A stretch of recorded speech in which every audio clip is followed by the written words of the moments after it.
Hey everybody, welcome to day 145 of Sefer Hamitzvot. Today we're discussing the mitzvahs of Yovel. Yovel is the 50th year. So you count 7 Shemitas, which we discussed the last 2 days in Sefer Hamitzvot. And after 7 Shemitas, which is 49 years, the 50th year is Yovel. And essentially it's like a Shemitah on steroids. Okay, so let's discuss the different mitzvahs. Mitzvah 140 is that we're told to count 7 Shemitah years. The best way to understand this is the same way we count the Omer, right? You're told count the Omer. Literally every single day you count the Omer. Here the difference is a few. Number one, you're counting the years. So on the first day of each year, it'd be like today is, the 6th year, and there's what's 50 minus 6? 44 years left to Yovel. The other difference is this wasn't incumbent on each individual, right? There's a lot of mitzvos where each person has to do it personally. No one else could do it for you. You have to light your own Shabbos candles. Man has to put on his own tefillin. There's other mitzvahs where there's an agent that can do it for you. You're personally obligated, but let's say somebody else can make kiddush and you can be part of that. Or somebody else can blow shofar and you're part of that listening.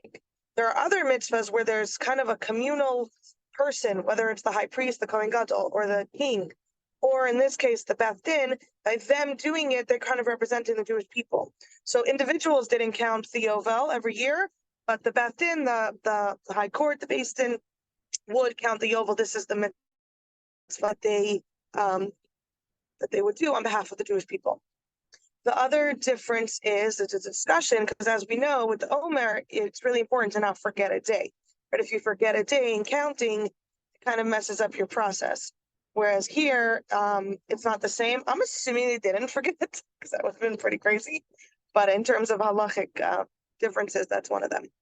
Okay, so that was mitzvah 140. Next, we go to mitzvah 136, which is the Kaddish Shnas HaChamishim, that we have to sanctify. This is a holy year, the holy year of Yovel. We have to sanctify it. We have to make it holy. And how do we do that? In this case, again, like Shemitah, you don't work the land. In those days, especially, that's what people did. That was work, working the land. How do you sanctify? Similarly, how we sanctify Shabbos, a special day.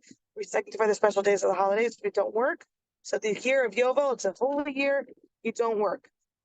What do people do when they don't work? Hopefully, ideally, you have that vacuum. It was filled with learning Torah and other spiritual pursuits, davening, etc. When was Yovel kept?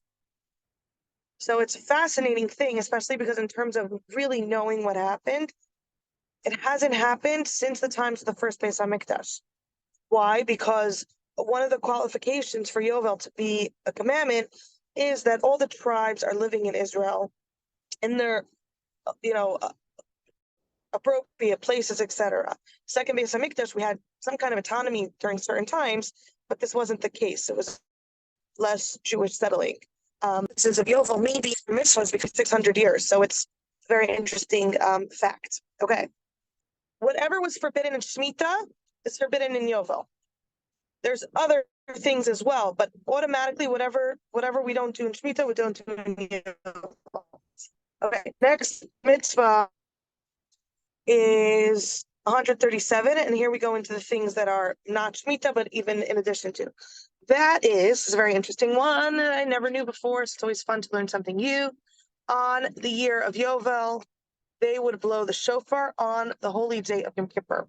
What was the purpose of the shofar blowing? To proclaim that all slaves go free, liberty for everybody. And very cute, as it was fascinating, and more things always come to light, that the founding fathers created a lot of what we have in America, and the beginning of our foundations here, based on the Torah. That's very clear. So on the Liberty Bell, which is this idea of ringing or sounding out to declare liberty, it's based on this verse that you should declare that everyone is free. So that's what would happen. What was the shofar sound? So the shofar, the details of the shofar was the same way we blow the shofar on Rosh Hashanah. So the purpose is different, right? Rosh Hashanah, we blow the shofar for that reason. And on Yovel, we blow the shofar to announce everyone's freedom. But the way you blow the shofar with the different sounds and the amounts, that's the same like Rosh Hashanah. When do we blow on Yom Kippur? At the end of Yom Kippur. And this is like the little piece that we take from the idea of blowing shofar during Yovel years. So that's how we do it now. And it has a similar tune and a similar idea that we're asking Hashem to liberate us from the shackles of Galus, right? We blow the shofar, L'Shana B'Ev Yerushalayim, and that's how we end the fast of Yom Kippur. The next mitzvah is 224, which kind of reiterates the mitzvahs of Shemitah, where that you can't plant the field. Mitzvah 225 is that you cannot harvest any of the agriculture that's on the ground. Mitzvah 226 is that you can't harvest or gather from the trees. And just to reiterate that point, similar like Shemitah, this means commercially. You can't do it as like a whole project, a work thing. If you want to pick some apples for your Rosh Hashanah table, that's fine. All right, those are the mitzvahs of Yovel. Excited for Mashiach to come, and we will be able to practice again, however it's going to look during the times of Mashiach. And you should all have a wonderful second to last day of the year. All the best.